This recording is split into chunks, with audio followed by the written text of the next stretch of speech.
Welcome to Profit Insights, your go-to podcast for the latest in financial and economic developments. I'm your host, Dusty.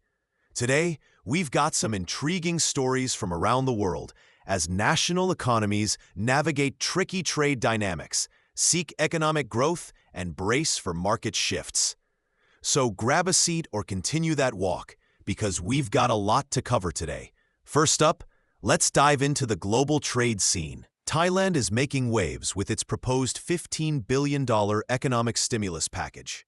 This move by Finance Minister Pichai Chunhavajira comes as a strategic response to potential U.S. tariffs of up to 36% on Thai goods.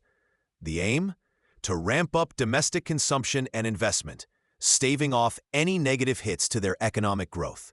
It's a bold plan, reflecting just how interconnected and high-stakes global trade has become.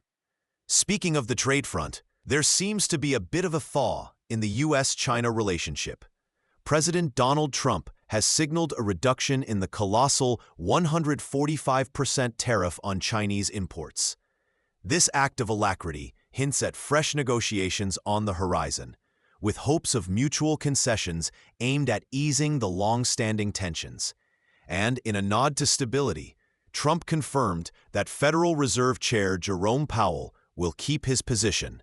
No small assurance in these volatile times. Heading over to Southeast Asia, Indonesia appears optimistic despite global trade tensions. Finance Minister Sri Mulyani Indrawati projects a steady 5% growth for the year. Indonesia is pushing to counter potential U.S. tariffs by boosting imports of American goods while cutting back on non-tariff barriers. It's a strategic dance to keep their economy ticking. Across the pond, Governor Andrew Bailey of the Bank of England is sounding a note of caution. During the International Monetary Fund's spring meetings, he underscored the risks that trade disruptions pose, particularly to open economies like the UK. His warning comes on the heels of the IMF downgrading global and UK growth forecasts for the year. It seems like all eyes and hopes are on stabilizing these economic waters.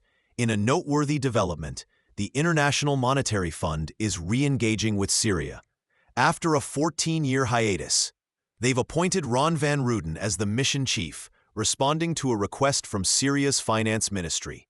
This step is more than symbolic. It's a move towards economic recovery and improving the lives of the Syrian people. Switching gears to corporate news, keep an eye on NASDAQ. They're set to release their first quarter 2025 financial results imminently. With their senior management team leading the charge, this announcement will offer key insights into the tech-heavy exchange's performance, potentially influencing market moods and investor decisions. Now, let's take a quick peek at market movements. The U.S. stock market has seen better days, with a recent slip across indices. Concerns over increased capital expenditures for AI from Meta and gloomier GDP data hinting at stagflation have sent the Dow Jones, NASDAQ, and S&P 500 into a bit of a decline. Investors often brace for change, and it looks like adaptability is the name of the game. Before we wrap up, keep an eye on economic indicators rolling in from various corners of the globe. On April 24, 2025, we'll see the Eurozone's Producer Price Index and unemployment figures, Germany's IFO Business Climate Index, and the U.S. Durable Goods Orders. These indicators could shed light on regional and global economic trajectories, key information for making informed investment decisions. That's a wrap for today's episode of Profit Insights. As we navigate these bustling markets and evolving global narratives, remember to stay informed and agile in your financial journeys. When the dust settles, only the truth remains. Until next time, take care and stay insightful.